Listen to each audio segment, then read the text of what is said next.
করে বলছি, ভাই ও বোন যিনারা রাস্তাঘাটে এখনও চলাচল করছেন, তাড়াতাড়ি করে সেই দোকান পাশার ছেড়ে দিয়ে এই প্যান্ডেলের তলে এসে বসুন। আমি বক্তব্য দিব আর শ্রোতা যেহেতু আগা দিকে না থাকবে, এটা কি হয়? কেমন লাগে? অ্যাকচুয়ালি তো বক্তব্য দিতে ভালো লাগবে না। সম্মানিত উপস্থিতি, বাপজিরা আমার, আবার অনুরোধ করছি আপনাদেরকে তাড়াতাড়ি করে এসে মাহফিলে এসে বসুন। আল্লাহ তাআলা বলছেন নবী মুহাম্মদ সাল্লাল্লাহু আলাইহি ওয়াসাল্লামকে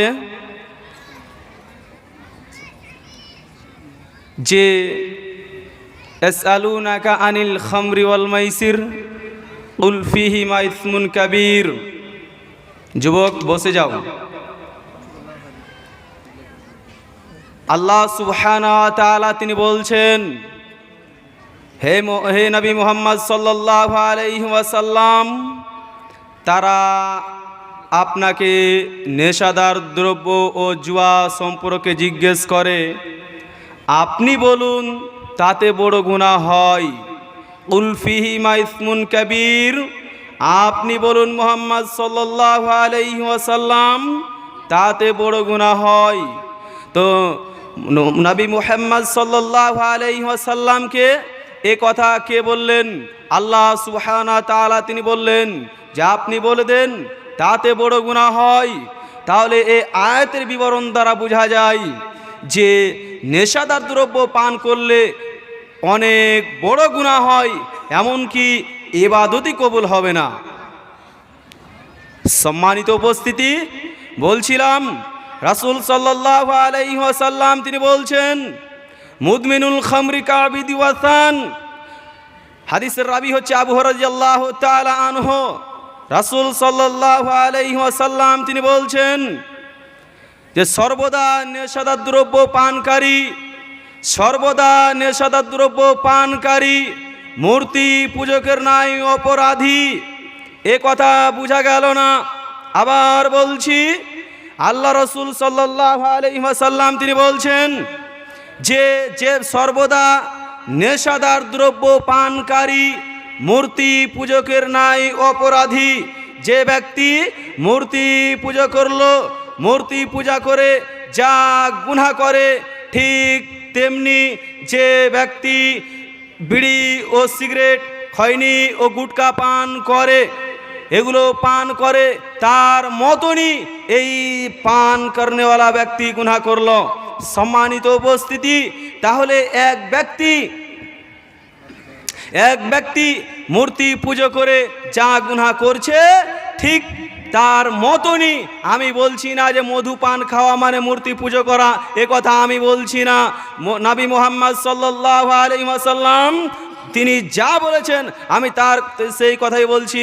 আমি একজন অনুবাদক, আমি আরবি পড়ে আপনাকে বাংলাতে বুঝিয়ে গেলাম যে ব্যক্তি মধু ও বিড়ি, গুল, গুটকো, সিগারেট পান করবে, ঠিক ওই মূর্তি পুজো করে যা গুনাহ করে, ঠিক তার মতনই তেমনি একজন ব্যক্তি এগুলো পান করে গুনাহ করে।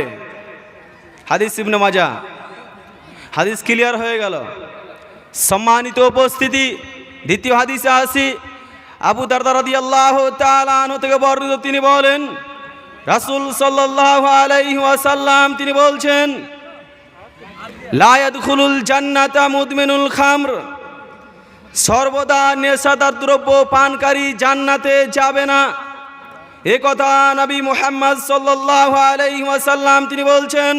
শুনুন সম্মানিত উপস্থিতি, নবী মুহাম্মদ সাল্লাল্লাহু আলাইহি ওয়াসাল্লাম তিনি বলছেন যে সর্বদা নেশাদার দ্রব্য পানকারী জান্নাতে যাবে না। লা ইয়াদখুলুল জান্নাতা মুদমিনুল খামর। নেশাদার দ্রব্য পানকারী জান্নাতে যাবে না। হাদিস ইবনে মাজাহ, হাদিস নাম্বার 3376।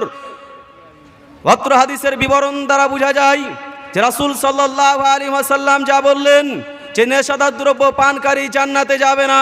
তাহলে আজকে দেখি আমাদের সমাজে যে আমিও পান করি, আমার বাপও পান করে, আমার 14 গোষ্ঠীও পান করে, করে না? করে কি করে না? আমি নূর আলম, আমি নিজে গুটকো খাই এবং আমার ছোট ভাইও খায় এবং আমার বাপও খায়। এটা উদাহরণ দিলাম, অথচ আমার বাপ খাই না, আমিও খাই না।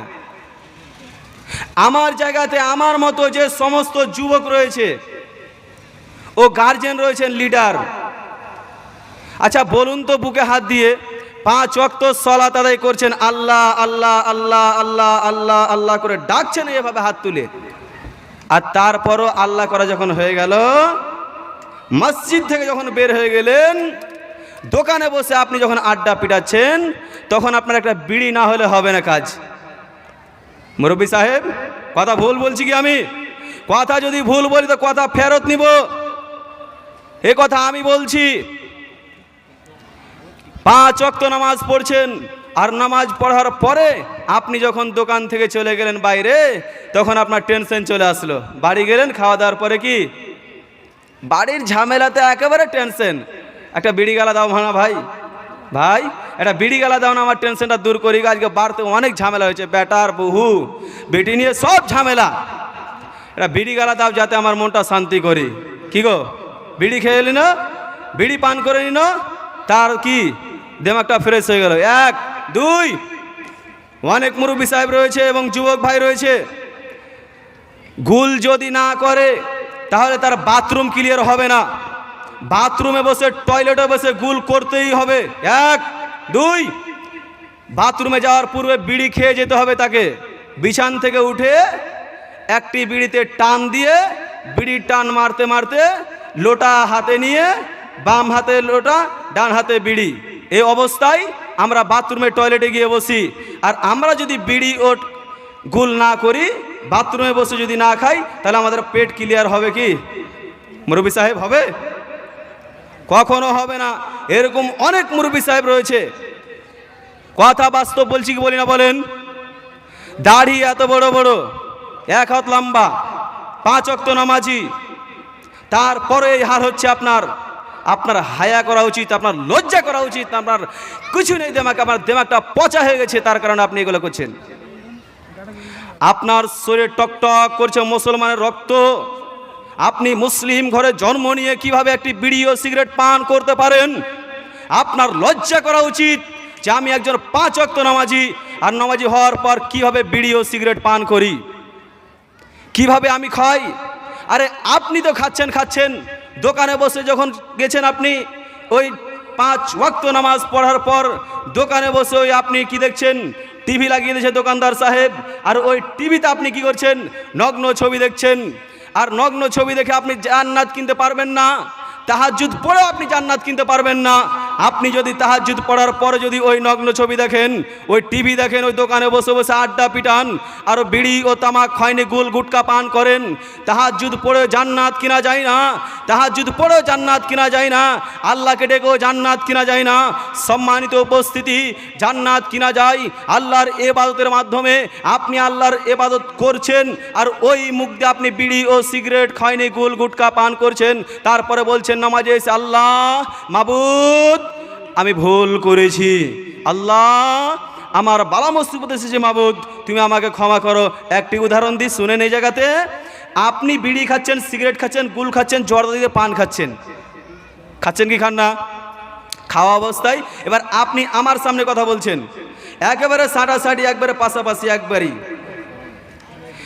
আর ওই সময়তে আমি আপনার কথাতে ধ্যান দিব, আপনার মুখ দিয়ে গন্ধ ছাড়ছে বিড়ি ও সিগারেট খয়নি ও গোল গুটকার, এইভাবে আপনার গন্ধ ছাড়ছে মুখ দিয়ে। আমি যদি আপনার এই কথার মাধ্যমে যদি ধ্যান না দিই, তো আল্লাহ সুবহানাহু ওয়া তাআলা সে আপনার ওই মুখ দিয়ে আপনার কথা কবুল করবে। সম্মানিত উপস্থিতি, কথা বলুন। আপনার মুখখানটা, পবিত্র মুখখানটা আল্লাহ সুবহানাহু ওয়া তাআলা দিয়েছেন ইবাদত করার জন্য, মানুষকে ভালো কাজের আদেশ করার জন্য এবং মন্দ কাজ থেকে নিষেধ করার জন্য। আর আজকে আমরা এই মুখ দিয়ে বিড়ি ও সিগারেট খাইনি ও গুল ও গুটকা, গাঞ্জা, মদ, তামাক যত রয়েছে এগুলো আমরা পান করি। আর পান করার পর আল্লাহকে ডাকি, আল্লাহ এই ডাকে তোমার সাড়া দিবে না, আল্লাহ এই ডাকে তোমার সাড়া দিবে না, আল্লাহ তাআলা এই ডাকে তোমার সাড়া দিবে না।